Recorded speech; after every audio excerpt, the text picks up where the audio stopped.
அதோட அந்த கிரால் பண்ணும். இப்ப நம்ம எப்படி ஸ்பைடர் பண்றோம் அந்த மாதிரி கிரால் பண்ணும் இது. ஓகேவா? ஸோ கிரால் தான் இதோட இது.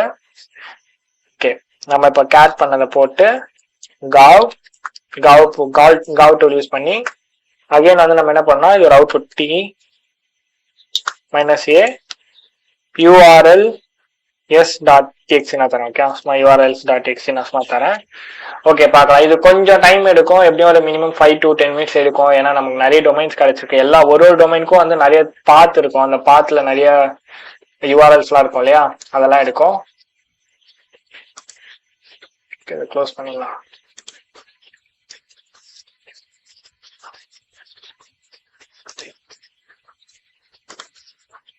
ஸோ இது வந்ததுக்கு அப்புறம் நம்ம ஒன்னொன்னா கர்ப் பண்ணி பார்க்கணும். கர்ப் பண்ணி இந்த ஃபைல்ஸ் இந்த நேம்லாம் இருக்கா அப்படின்னு சொல்லிட்டு நம்ம பார்ப்போம். ஓகேவா? இது ஆட்டோமேட் பண்றதுக்கு ஜிஎஃப்னு சொல்லிட்டு ஒரு டூல் இருக்கு. பட் எனக்கு வந்து அது சூட் ஆகல.